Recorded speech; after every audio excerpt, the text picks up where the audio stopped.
Today, people measure love through actions, benefits, and convenience. Who shows up when it's easy? Who stays when it's useful? But in 1900 America, one man learned a truth that would stay with him forever. In a world driven by self-interest, the only love that never asks for anything in return often comes from parents. In the winter of 1900, in a quiet farming town in Iowa, a 20-year-old man named Henry Collins stood at the edge of his family's small wooden home, staring out across the frozen fields. The land was harsh that year.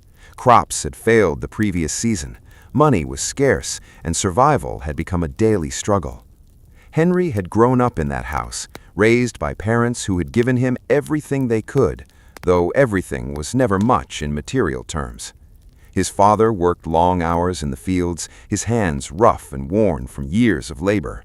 His mother managed the home, often going without food so her son could eat a little more. But Henry didn't see it that way.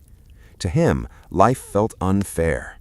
While others in nearby towns spoke of opportunity, business, and success, Henry felt trapped in a cycle of hardship.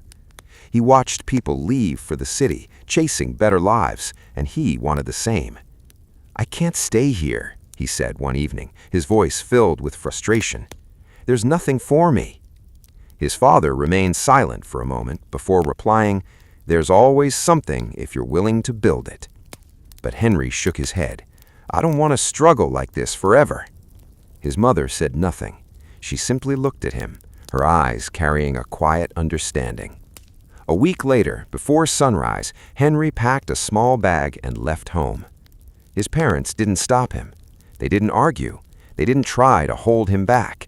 Instead, his mother placed a small bundle of food in his hands, and his father gave him a firm nod. "Go," he said. "Find what you're looking for." Henry took that as permission. But what he didn't understand was the sacrifice behind that moment. He traveled east, eventually reaching the growing city of Chicago, a place full of noise, movement, and opportunity. It was everything his hometown wasn't. At first, life seemed promising. He found work at a warehouse, met new people, and experienced a sense of independence he had never known before. The city moved fast, and Henry moved with it. He made friends quickly, people who shared his ambition, his energy, and his desire to succeed. For the first time, he felt like he belonged. Months passed. Then, slowly, things began to change. The job became unstable, work hours were reduced, pay became inconsistent, and the friends he had made, those who once laughed with him, shared meals with him, spoke of future plans, began to drift away. At first, it was small, missed meetings, shorter conversations, less time together. Then came excuses. "I'm busy. Maybe another time. I've got my own problems right now." Henry didn't understand. Weren't these the people who said they had his back? But in a city driven by survival and success, everyone was focused on themselves. When Henry could no longer afford his rent, he asked for help. No one offered it. Not because they hated him, but because helping him gave them nothing in return. For the first time, Henry felt truly alone. Days turned difficult. Food became limited. Work became harder to find. And the city that once felt full of opportunity now felt cold and indifferent. One evening, sitting alone on a wooden bench near a quiet street, Henry reached into his bag and found something he had almost forgotten. A small cloth bundle, the one his mother had given him the day he left. Inside, carefully wrapped, was a piece of bread, now hardened with time, and beneath it, a folded piece of paper. His hands trembled as he opened it. The handwriting was simple. "You don't have to come back successful, just come back safe. Mother." Henry stared at the words. For a long moment, everything around him seemed to fade.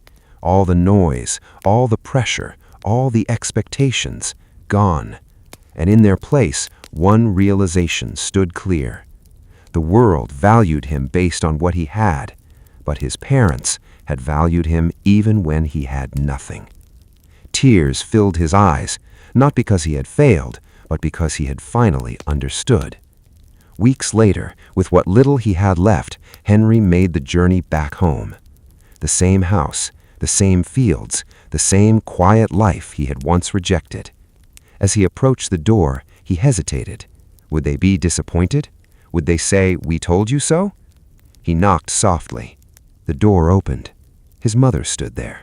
For a moment, they simply looked at each other. Then, without a word, she pulled him into an embrace. No questions, no judgment, only warmth. His father stood behind her, nodding once again, just as he had the day Henry left. "You're back," he said. Henry lowered his head. "I didn't succeed," he admitted. His father placed a hand on his shoulder. "You came back," he replied. "That's enough." In that moment, Henry understood something that no city, no success, no failure could ever teach him. The world may love you for what you have, but your parents love you for who you are, even when you have nothing at all.